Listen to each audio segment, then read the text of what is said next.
Hey guys, welcome to our channel Tech Career Guidance. तो guys, आज के इस वीडियो में हम आपको बताने वाले हैं कि अभी सीईटी का रिज़ल्ट जब आ जाएगा, अभी आंसर की दिख रही है, आंसर की में कुछ अगर बच्चों को लगता है कि नहीं मेरे कम ज़्यादा मार्क्स हो रहे हैं, तो वो रेक्टिफाई होकर जो परसेंटाइल बनेगा वो आपको 12-15 जून तक डिस्प्ले हो जाएगा उनके ही लॉगिन में। और उसके बाद में फिर कैप राउंड की डेट्स डिस्प्ले होगी और शेड्यूल डिस्प्ले होगा। तो आपको ये आगे क्या क्या प्रोसीजर करना है, कैसे करना है, एक शॉर्ट में बता दे रहे हैं। बाकी का फिर जब डिटेल में स्टार्ट होगा तब हम डिटेल में बताएंगे। तो गाइस, सबसे पहले आपको क्या करना है, आपको mahaCET.org, जहाँ से आपने सीईटी का फॉर्म भरा था वही वेबसाइट पे आपको जाना है। और उसके बाद वहाँ जाने के बाद आपको यहाँ पोर्टल लिंक्स दिख रही हैं, वहाँ पे आपको क्या करना है, जो click here to CAP portal 2023, मतलब जो बीच वाला टैब है, ठीक है, उस पर आपको क्लिक करना है। जैसे आप क्लिक करेंगे तो आप यहाँ पे वेबसाइट पे डाइवर्ट हो जाओगे। यहाँ पे आपको अंडर ग्रेजुएट में BE-BTech पे क्लिक करना है, और जहाँ BE-BTech पे क्लिक करेंगे तो आप यहाँ देख सकते हो इंपॉर्टेंट डेट्स पे आपको क्लिक करना है। जब आप इंपॉर्टेंट डेट्स पे क्लिक करोगे तो यहाँ शेड्यूल फॉर एक्टिविटीज़ और admission to first year undergraduate technical course जो है इंजीनियरिंग का, वो आपको पूरा शेड्यूल दिखाई दे जाएगा। मतलब यहाँ पे आपको सारा शेड्यूल आएगा। अभी यहाँ पे जो दिखा रहे हैं ना, ये लास्ट ईयर का शेड्यूल दिख रहा है यहाँ पे,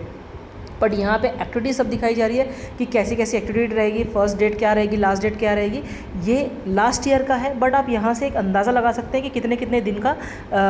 ये चलता है, मतलब जो प्रोसेस होता है कितने कितने दिन का रहता है। अभी हम जैसे देखते हैं कि सबसे पहले क्या होगा, आपका online registration of application and uploading of required document by the candidate for admission on website. ठीक है, सबसे पहले ये होगा कि आपको रजिस्ट्रेशन करना पड़ेगा और अपलोड करने पड़ेंगे रिक्वायर्ड डॉक्यूमेंट्स। और उसमें देखो, यहाँ जब लास्ट ईयर क्या था, 29/9/22 से 4/10/2022 तक था, और उसमें टाइमिंग भी दिया है। तो इस तरह से यहाँ पे भी इस बार का भी कुछ शेड्यूल ऐसा रहेगा कि उसमें दिया होगा कि इतने 4-5 दिन में आपको ये सब प्रोसेस करना है और डॉक्यूमेंट अपलोड करना है। और यहाँ पे दिया हुआ है कि कौन से कैंडिडेट कैसे रहते हैं और किन के क्या क्या डॉक्यूमेंट्स लगते हैं। ठीक है,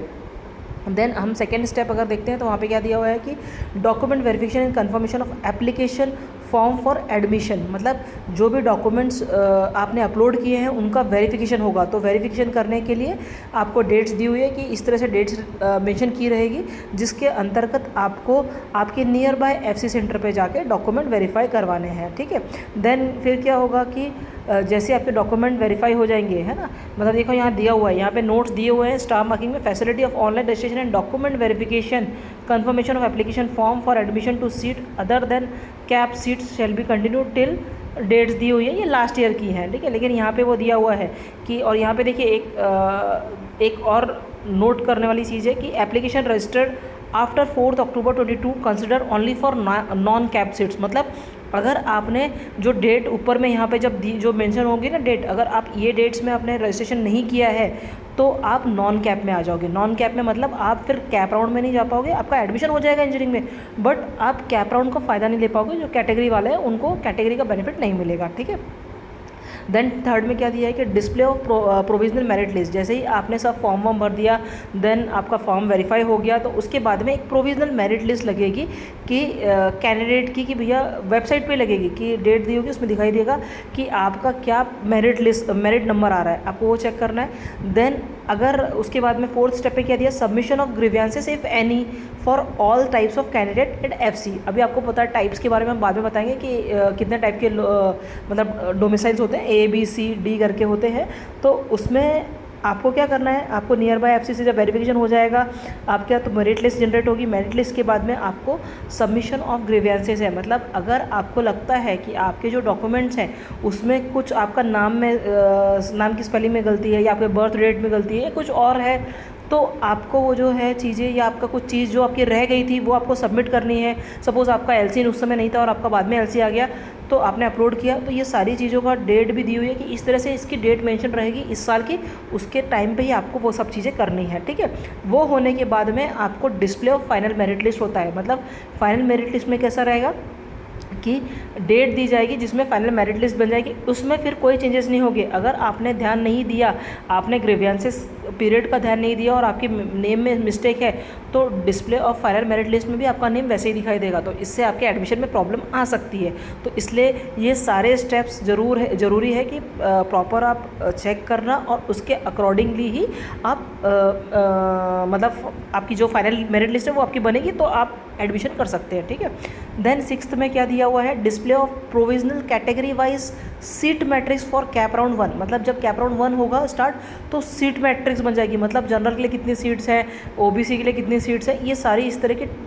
हर कॉलेजेस की आपको सीट मैट्रिक्स दिखेगी। आप पर्टिकुलर कॉलेज के लिए सीट मैट्रिक्स देख सकते हो, आपको इसी वेबसाइट पे सब चीज़ नज़र आएगी, उसका भी डेट दिया होता है, ठीक है। देन 7th में क्या दिया है, online submission and confirmation of option form of CAP round 1, मतलब उसमें क्या होगा, जैसे यहाँ पे लास्ट ईयर क्या था 13/10 से लेके 15/10, मतलब 13, 14, 15 3 दिन के अंदर में आपको कैप राउंड 1 का ऑप्शन फॉर्म भर के सबमिट करना था आपके खुद के कैंडिडेट के लॉगिन से। तो सेम आपको प्रोसेस करना है, आप घर बैठे भी कर सकते हो, बस आप अपने प्रॉपर लिस्ट बना लीजिए कि आपको कितने आपको लिस्ट उसमें डालनी है, आप 1 से लेके 300 तक की लिस्ट डाल सकते हो, ठीक है। तो आपको डेट दी होती है, उस डेट के मेंशन डेट्स के अंदर में ही आपको सबमिशन करना है आपके ऑप्शन फॉर्म का, ठीक है। देन 8th नंबर पे क्या दिया है, display of provisional allotment of CAP round 1, मतलब जो आपने फॉर्म जो आपने ऑप्शंस भरे थे उसका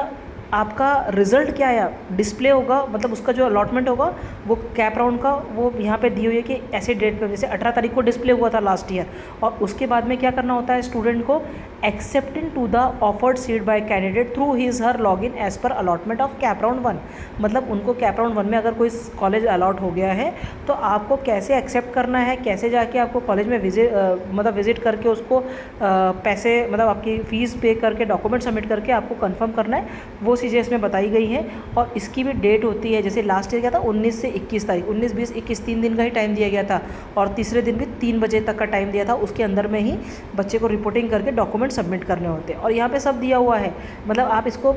बहुत ध्यान से पढ़ो कि भैया क्या क्या मतलब होता है, A, B जो दिए हुए हैं ना इसके अंदर, वो सारे ध्यान से पढ़ो कि डॉक्यूमेंट्स की किस तरह से वेरिफिकेशन होते हैं और किस तरह से आपको फ्रिज फ्लोट कर सकते हो। ये हम आपको नेक्स्ट वाले वीडियो में भी बता देंगे। अगर किसी को कुछ डाउट है तो प्लीज़ कमेंट बॉक्स में डाल देना, उसमें आपको आंसर मिल जाएंगे, या आपको कुछ स्पेशलाइज वीडियो चाहिए तो आपको वो भी मिल जाएगा। और इसमें आपको सब चीज़ बताई हुई है कि पहला प्रेफरेंस अगर आपने डाला था, सपोज़ आपने 10 कॉलेज की लिस्ट डाली थी, पहला कॉलेज आपको लग जाता है तो वो ऑटो फ्रीज हो जाएगा। ऑटो फ्रीज मतलब आपको उसी कॉलेज में लेना है, आप राउंड के बाहर हो गए, आप नेक्स्ट राउंड में नहीं जा सकते। तो ये सारी चीज़ें आपको यहाँ पढ़नी है कि आप आगे राउंड में कैसे जा सकते हो, कैसे नहीं जा सकते। यहाँ दिया हुआ है ABCE जो दिया हुआ है ना, ये सब पढ़ लीजिएगा ध्यान से। देन आपको reporting to the allotted institute and confirmation of admission by submitting required documents and payment of fee after CAP round, मतलब आपको जो कॉलेज आपको लग गया है और आपको वो कॉलेज अच्छा लगता है, आपको एडमिशन लेना है, तो आपको रिपोर्ट करना है अलॉटेड इंस्टीट्यूट में विथ रिक्वायर्ड सबमिशन डॉक्यूमेंट। जितने भी आपने FC वेरिफिकेशन करवाए थे डॉक्यूमेंट के, जितने भी वेरीफाइड डॉक्यूमेंट थे, वो सारे आपको ओरिजिनल और 2 सेट जेरोक्स लेके कॉलेज में पहुँचना है, और वहाँ की फ़ीस पे करके डॉक्यूमेंट सबमिट करके उनसे एडमिशन कंफर्मेशन का लेटर लेना है। ये डेट्स भी यहाँ देखो लास्ट ईयर कितनी थी, 19 से 21 तारीख तक थी, तो सेम इस साल भी ऐसा रहेगा, 3 दिन का डेट दिया जाएगा, टाइमिंग फिक्स रहता है, आपको उस समय जाके तुरंत ये प्रोसीजर कराना है, ठीक है। फिर इस तरह से ही बाकी राउंड चलेंगे, मतलब सेकेंड राउंड, थर्ड राउंड। अगर आपने फर्स्ट राउंड में आपको लग गया तो ठीक है, नहीं लगा या आपको जो लगा आपको नहीं चाहिए तो आप सेकेंड राउंड में जा रहे हो, तो उस समय वापस से आपको वैसे ही करना पड़ेगा। डिस्प्ले पहले क्या होगा, देखो 11 नंबर पे क्या दिया, display of provisional vacant seat, मतलब पहले राउंड होने के बाद में जब पहले राउंड की 19 से 21 तक रिपोर्टिंग है वो खत्म हो जाएगी, तो 22 को देखिए लास्ट ईयर क्या दिया था कि डिस्प्ले हुआ था प्रोविजनल वैकेंट सीट, मतलब कि पहले राउंड होने के बाद में कितनी कितनी सीट कॉलेज में बची हुई है वो दिया हुआ है, ठीक है। तो ये भी ध्यान रखना है कि उस समय हमको जाके कॉलेज में मतलब चेक करना है कि कितनी सीटें कौन से कॉलेज में बची हुई है, तो उसके अकॉर्डिंग हम सेकंड राउंड जब भरेंगे तो वो ध्यान से भरना है। और सेम प्रोसीजर रहेगा, वापस से ऑनलाइन सबमिशन रहेगा, सेकंड राउंड का डिस्प्ले होगा प्रोविजनल अलॉटमेंट, आपको एक्सेप्ट करना है तो एक्सेप्ट कीजिए, आपको आगे राउंड में जाना है थर्ड राउंड, तब थर्ड राउंड में जाइए, और इस तरह से प्रोसेस चलता रहेगा। तो इसमें सारी चीज़ें दी हुई हैं, आप इसको पढ़ के आपको ये समझ में आ जाएगा कि अभी जो इस साल राउंड होने वाला है उसमें क्या क्या प्रोसीजर और कैसे कैसे आपको फॉलो करना है। तो गाइस आपको आई होप समझ में आ गया होगा कि इस तरह से आपको राउंड में मतलब राउंड के लिए कैसे कैसे प्रोसेस करना है, किस तरह से आपको फॉर्म भरना है, किस तरह से आपको कैप राउंड में पार्टिसिपेट करना है, वो सारी चीज़ें इसमें दी हुई है। फिर भी आपको लगता है कि आपको कोई डिफ़िकल्टी है या आपको कुछ पूछना है तो आप कमेंट बॉक्स में डाल दीजिए। जिनके पास मेरा व्हाट्सअप नंबर है उसमें भी आप मैसेज कर सकते हैं, आपको डिटेल मिल जाएगी, और कमेंट बॉक्स में डाल दीजिए, आपको सारी डिटेल्स मिल जाएगी। या आपको कुछ ऐसा चाहिए कि मुझे इस चीज़ के बारे में वीडियो चाहिए तो आप उसमें कमेंट बॉक्स में डाल दीजिए, आपको तुरंत उसके बारे में इन्फॉर्मेशन मिल जाएगी। Thank you.